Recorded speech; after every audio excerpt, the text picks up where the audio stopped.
नमस्कार, जोहार। मैं अदिति कुमारी सात भारत से। आइए जानते हैं कि पिछले 24 घंटों में झारखंड में क्या क्या हुआ। सुबह बोकारो जिले के लालपनिया इलाके में सीआरपीएफ के कोबरा कमांडो और पुलिस के साथ मुठभेड़ में 1 करोड़ के इनामी समेत 8 नक्सली मारे गए। अधिकारियों ने बताया कि जिले के लालपनिया इलाके के लुगु हिल्स में सुबह करीब 5:30 बजे मुठभेड़ शुरू हुई। इस ऑपरेशन को 209 commando battalion for resolute action के जवानों ने अंजाम दिया।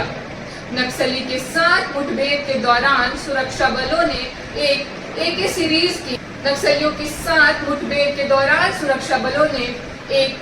सीरीज की rifle, 3 INSAS rifle, 1 SLR, 1 pistol और 8 देसी राइफलें भी बरामद किया। बोकारो मुठभेड़ के बाद डीजीपी ने कहा, हथियार के साथ सरेंडर कर दे नक्सली, नहीं तो मारे जाएंगे। बोकारो में हुई मुठभेड़ में 8 नक्सलियों की मौत के बाद झारखंड के पुलिस महानिदेशक अनुराग कुमार गुप्ता ने नक्सली संगठनों को चेतावनी देते हुए कहा कि वे सरकार की सरेंडर नीति का लाभ उठाएं, हथियार के साथ सरेंडर कर दे। अगर सरेंडर नहीं करेंगे तो पुलिस उनको अपनी गोलियों का निशाना बनाएगी। डीजीपी ने सुरक्षा बलों के जवानों की इस कार्रवाई की तारीफ की है। करनी सेना के प्रदेश अध्यक्ष की गोली मारकर हत्या। जमशेदपुर में चौंकाने वाला मामला सामने आया है। यहाँ कल शाम को करनी सेना के प्रदेश अध्यक्ष विनय सिंह की गोली मारकर हत्या कर दी गई। पुलिस ने मोबाइल लोकेशन के जरिए उनके शव को बरामद किया। उनके सिर पर गोली लगी थी और बाएं हाथ में पिस्तौल थी। ऐसा माना जा रहा है कि हत्या के बाद इसे आत्महत्या का रूप देने के लिए बदमाशों ने विनय सिंह के हाथ में पिस्टल थमा दी। गिरिडीह में कपड़े की दुकान में लगी आग से मां बेटी की दर्दनाक मौत। घटना गिरिडीह के पचम्बा की है, जहां मारवाड़ी मोहल्ला स्थित खुशी मार्ट नामक कपड़े की दुकान और घर में सुबह 3 बजे शॉर्ट सर्किट के कारण आग लग गई, जिसमें मां और बेटी की मौत हो गई। 9:30 बजे रेस्क्यू टीम को दोनों का शव पूजा रूम से मिला, जिसके बाद कोहराम मच गया। इस भीषण आग में पूरा मार्ट भी जलकर राख हो गया। झारखंड में प्रचंड गर्मी से हाहाकार। अप्रैल माह में ही 43 डिग्री पहुंचा तापमान। लोगों का हाल बेहाल हो गया है। स्कूली बच्चों, मजदूरों और आम लोगों को भारी परेशानी का सामना करना पड़ रहा है। भीषण गर्मी के कारण लोग घरों से कम निकल रहे हैं और पेयजल संकट गहरा गया है। मौसम विभाग के अनुसार राज्य में अगले 2 दिनों के दौरान अधिकतम तापमान में धीरे धीरे 4-5 डिग्री सेल्सियस की वृद्धि हो सकती है। इसके बाद अगले 2 दिन इनमें कोई बड़े बदलाव की संभावना नहीं है। पानी की किल्लत से परेशान चक्रधरपुर की महिलाएं रांची चाईबासा NH किया जाम। नगर परिषद कार्यालय में तालाबंदी। चक्रधरपुर शहर में जलपूर्ति बाधित होने से नाराज महिलाओं ने आज सड़क पर उतरकर विरोध प्रदर्शन किया। महिलाओं ने चक्रधरपुर नगर परिषद कार्यालय के सामने चाईबासा रांची राष्ट्रीय राजमार्ग को जाम कर दिया। पिछले 1 महीने से शहर में जलपूर्ति की गंभीर समस्या बनी हुई है। मोटर की खराबी के कारण बार-बार पानी की आपूर्ति बाधित हो रही है। लोगों का कहना है कि नगर परिषद इस समस्या के समाधान में कोई रुचि नहीं दिखा रही है। अब बैद्यनाथ धाम में श्रद्धालुओं को मिलेगी गर्मी से राहत।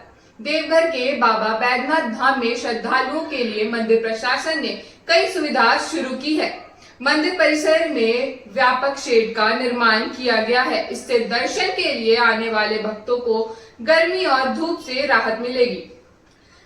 गर्मियों में बाबा धाम में श्रद्धालुओं की भारी भीड़ जुटती है। धूप और भीड़ भाड़ के कारण भक्तों को परेशानी का सामना करना पड़ता है। इस समस्या को देखते हुए मंदिर प्रशासन ने पूरी परिसर में शेड लगाने का फैसला किया। सीएम हेमंत सोरेन पहुंचे स्पेन। मुख्यमंत्री हेमंत सोरेन विदेश दौरे पर स्पेन में हैं। वे औद्योगिक और व्यापारिक प्रतिनिधियों से मुलाकात कर रहे हैं। उन्हें झारखंड में निवेश के लिए आमंत्रित कर रहे हैं। रविवार को पत्नी कल्पना सोरेन व अपनी टीम के साथ बार्सिलोना के विश्व प्रसिद्ध साग्रादा फैमिलिया चर्च पहुंचे। ईसाई समाज के लोगों को ईस्टर की बधाइयां दी।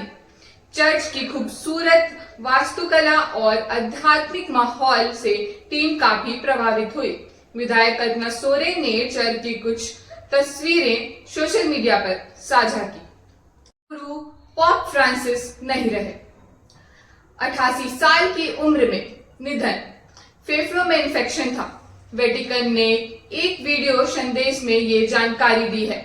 बयान में कहा गया है कि रोमन कैथोलिक चर्च से पहले लैटिन अमेरिकी लीडर पोप फ्रांसिस का निधन हो गया है।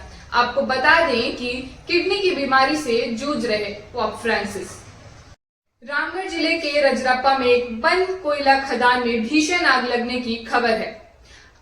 आग के बाद इलाके में घना काला धुआं छा गया।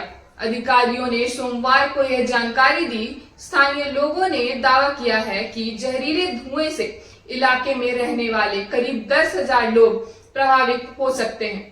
लोगों ने स्थानीय प्रशासन और सीसीएल को स्थिति के लिए जिम्मेदार ठहराया तथा आरोप लगाया कि कुछ दिन पहले जब जमीन के नीचे मामूली आग लगी थी तब उनकी शिकायतों पर कोई संज्ञान नहीं लिया गया था। राजधानी रांची में एक्टिव हुआ स्पेशल 12 गिरोह। फर्जी अफसर बने व्यापारियों को लगा रहा चूना। आपने फिल्म स्पेशल 26 तो देखी होगी। 19 मार्च 1987 की डकैती पर आधारित इस फिल्म में सीबीआई के फर्जी अधिकारियों के रूप में जिस तरह से आभूषण की दुकान में छापा मारकर ठगी की गई थी, उसी प्रकार से रांची में भी स्पेशल 12 गिरोह सक्रिय है। इसका खुलासा उस समय हुआ जब बुंडू में गिरोह के 2 लोग पकड़े गए। पकड़ में आए पुलिस को उन्होंने बताया कि गैंग में रांची युवक युवतियां भी शामिल हैं। पुलिस अब मामले की जांच में जुट गई है। इस सेगमेंट को रोजाना देखने के लिए देखते रहें स्टार भारत। धन्यवाद।